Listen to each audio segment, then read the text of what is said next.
This is the story of the Battle of Assandun, a clash that changed history forever.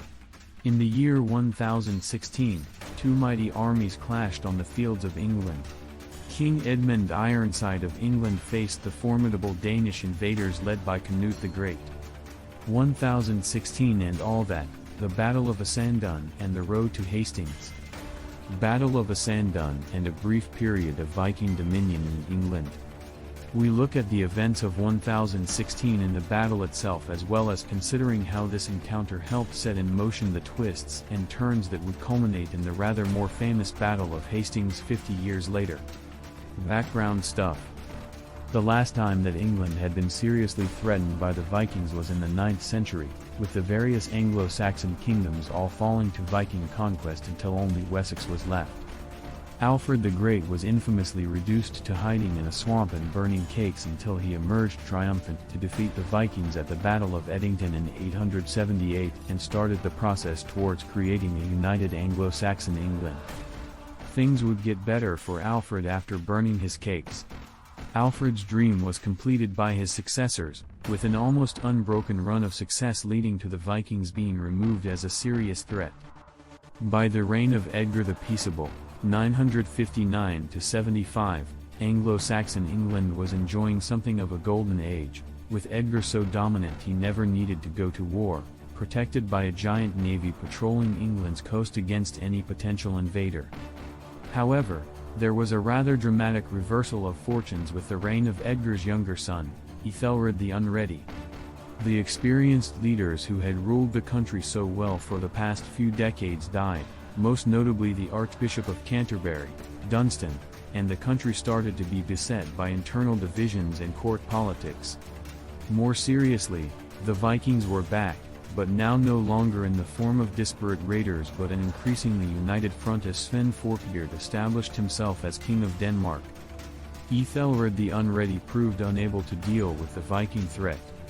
From 991 and the Battle of Maldon, the Saxons were paying the Vikings the Danegeld, essentially money to make them go away, but eventually Sven decided to cut out the middleman and invaded for real. In 1013, Ethelred was forced into exile and Sven became king, only to die a few weeks later, allegedly scared to death by the ghost of a martyred Saxon king, and Ethelred was able to return. However, the Viking threat was still alive in the form of Sven's son, Canute. Initially forced to leave England, Canute, aged somewhere between 18 to 21, returned with an army of circa 10,000 men and 200 longships, and it looked like the Viking conquest was set to be confirmed. The War of 1016. The odds looked very much in Canute's favor. Ethelred had proved distinctly unable to deal with the Viking threat over the last 20 years, either making grand preparations only to see them fall apart or preferring to appease the Vikings with money. What's more, his court was deeply divided, particularly between his chief advisor, the slippery Edric Striona, and his hot-headed son, Edmund Ironside. If the Saxons had been unable to stand up to the Vikings before, it hardly looked like they would do so now in face of such a formidable force. There was a certain inevitability about the way that the invasion proceeded. Edric Striona abandoned Ethelred and joined Canute, along with about 40 ships, as did a mighty Viking warrior in Ethelred's service, Thorkel the Tall. Canute ravaged the royal heartlands of Wessex, the south of England, before moving up to Mercia, the Midlands. Edmund Ironside tried to provide resistance, but Ethelred went back to London in despair and the army refused to fight without their king present. However, the Saxons then enjoyed a piece of good fortune when Ethelred the Unready died in London on April 23, 1016, St. George's Day, though that was not a thing in 1016. As a result, Edmund Ironside was elected the new king and added some much-needed impetus and drive to the defense of England. Canute came south to besiege London, but Edmund had managed to slip out in time and headed to Wessex to raise an army.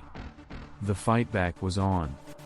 Edmund Ironside, a near-contemporary epithet due to his valor in resisting the Vikings, was clearly the determined and inspiring leader that the Saxons had needed, and the next few months saw a series of small-scale, but hard-fought, Encounters between Ironside and the Vikings.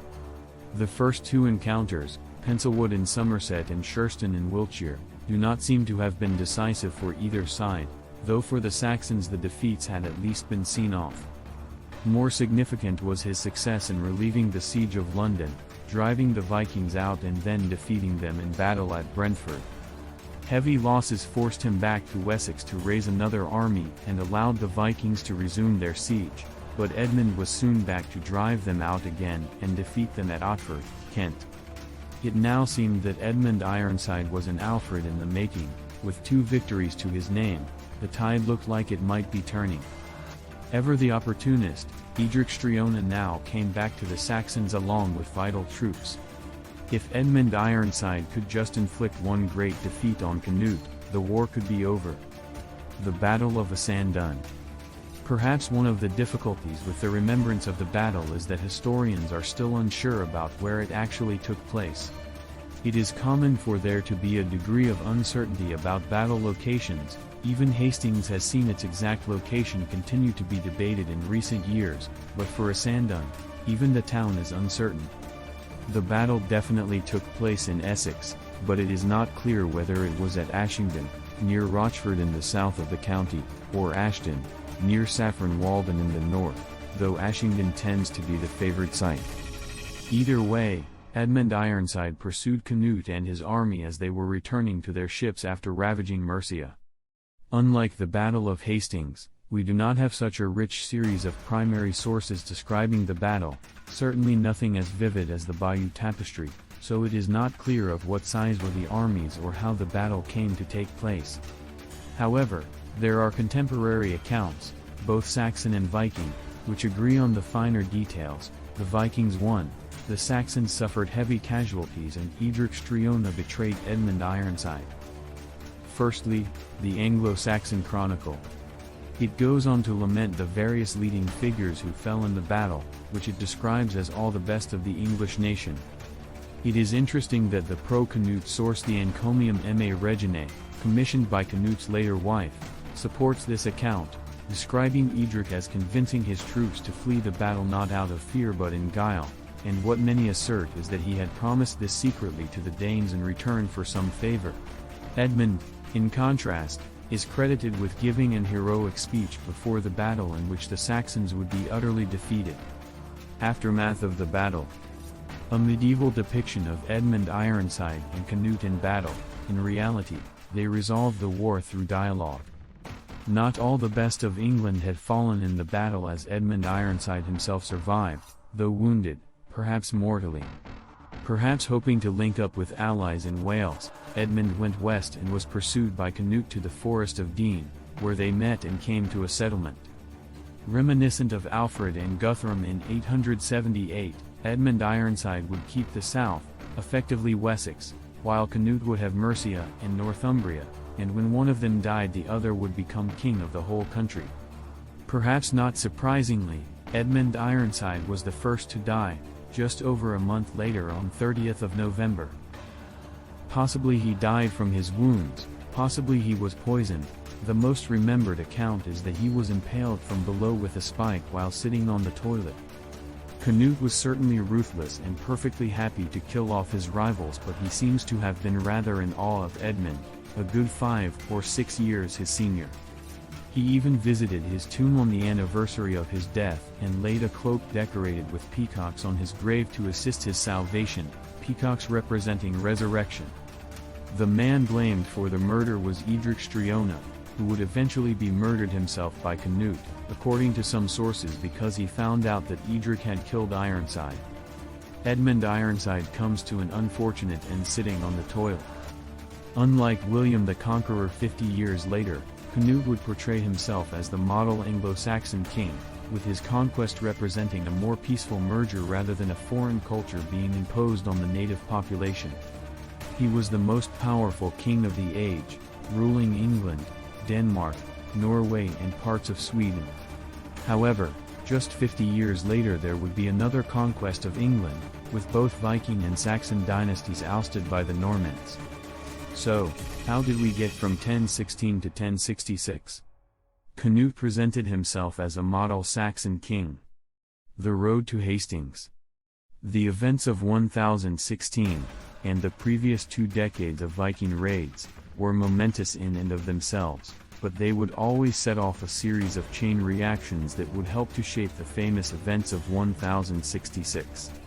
Perhaps most importantly, Assandun and the preceding years dealt a massive blow to the Saxon royal line. This would have been irrelevant if the Vikings happily sat on the throne, but Canute and his sons did not win many points for longevity, with Canute still in his 30s when he died in 1035, and by 1042 all 3 of his sons were dead, 2 of whom, Harold Harefoot and Harthcanute, succeeded him as King of England. This resulted in the return of the royal Saxons, but unfortunately there weren't many of them left. Ethelred was survived by 4 sons. Edmund Ironside took a spike up the bottom, and his infant sons were sent into distant exile and forgotten about. Eadwig was murdered by Canute, and Alfred was murdered during the reign of Harold Harefoot. By 1042, Edward the Confessor was the only one of Ethelred's sons left, and he proved unable to have children. In 1056, however, Edward learned that one of Edmund Ironside's sons, Edward the Exile, was still alive at the royal court in Hungary. He was recalled to England to become the Confessor's heir, but almost as soon as he arrived in 1057 he died, and his son, Edgar the Atheling, was too young and isolated to be acclaimed as king in 1066. Had they been at the English court throughout the 1040s-50s, it is hard to imagine there being any question of who would succeed, but instead, cast adrift after Assandun, they returned too late to be in the reckoning. Edgar the Atheling, the last royal male Saxon who was unable to become king in 1066. But still, even though Edgar was young and isolated, he was of royal blood, whereas the 3 competitors for the crown in 1066, Harold Godwinson, Saxon, Harold Hardrada, Viking, William the Conqueror, Norman, were not. So why were these men able to stake a claim when Edgar was made to sit it out on the sidelines? Again, the answers lie in the fallout from 1016 and the years of the Viking raids. Harold Godwinson was the son of, not surprisingly, a man called Godwin, who is thought to have fought alongside Canute at the Battle of Assandun, rising quickly through the ranks and becoming the most powerful noble in the land. It was Godwin who killed Ethelred's son Alfred in 1036, and during the reign of Edward the Confessor he put his sons into prominent roles and even married his daughter to Edward, a marriage which, crucially, resulted in no children. Harold Godwinson was effectively running the country in the later years of Edward the Confessor, and it is possible that he may have had Edward the Exile murdered in 1057 in order to maintain his own hopes at taking the throne in the absence of a true heir. Harold Godwinson being crowned in 1066. Harold Hardrada had an even more tenuous claim to the throne, but it was just as dependent on Canute's victory in 1016 for it to exist. Before becoming King of England, Canute's son Harthacnut was struggling to keep control of Norway and made a deal with Magnus I of Norway that, similar to Edmund Ironside and Canute, when one of them died, the other would inherit the other's territory. At the time, this should have just referred to Norway and Denmark, but Magnus chose to use this to claim the English throne as well. When he died in 1047, Hardrada took his throne and had the audacity to continue his incredibly indirect claim to the English throne in 1066. His intervention would be crucial, as Harold Godwinson was forced to race north to defeat Hardrada at Stamford Bridge, leaving the south of England open to invasion. Harold Hardrada in action at the Battle of Stamford Bridge. Lastly, of course, is the man who would be the victor of Hastings in 1066, William the Conqueror. The Normans were actually Viking in origin, having settled in France in 911, and had continued to provide tacit support to the Viking raiders at the end of the century. In a bid to put a stop to this and get them on side, Ethelred took as his second wife Emma of Normandy, the sister of Duke Richard II of Normandy. As such, Normandy was brought into English affairs, not least when Ethelred and Emma took refuge there in 1013-14 with Sven Forkbeard's brief conquest. More significantly, after 1016, Emma's sons by Ethelred, Alfred and Edward the Confessor, were exiled to Normandy. Edward the Confessor therefore spent his formative years in Normandy and had a good relationship with his mother's grandnephew, William. Indeed, Edward is said to have recognized him as his heir in 1051, perhaps in a bid to see off the Godwinsons. Ethelred married Emma of Normandy to escape the Vikings, leading indirectly to the Norman conquest. So, in 1066 three incredibly unlikely candidates for the throne would fight 4 battles in the most famous year of English history, resulting in the Norman conquest after William's victory at the Battle of Hastings. And none of them, realistically, would ever have come close to being king without the events leading up to 1016 and the Battle of Assandun. It was the Viking raids which led to Ethelred marrying Emma of Normandy and bringing Normandy into English affairs for the first time. Ironically, his failed attempt to prevent a Viking conquest also laid the foundations for the Norman conquest. It was Canute's victory that would see the Saxon royal line largely wiped out or scattered across Europe, with one Saxon prince brought up as a Norman and the other too distant to be accepted on his return. Even a seemingly innocuous peace treaty in Norway would result in the last great Viking, Hardrada, finding a way to muscle in. And yet in 1016, having relieved London and inflicted 2 defeats on Canute, Edmund Ironside came so close to matching the heroics of Alfred the Great in defeating the Vikings. Had he triumphed at Assandun, had Edric Striona not betrayed him, there would be no Hastings to remember, and Assandun would have marked the rebirth of Anglo-Saxon England. Thank you for watching. Don't forget to subscribe to our channel for more historical insights.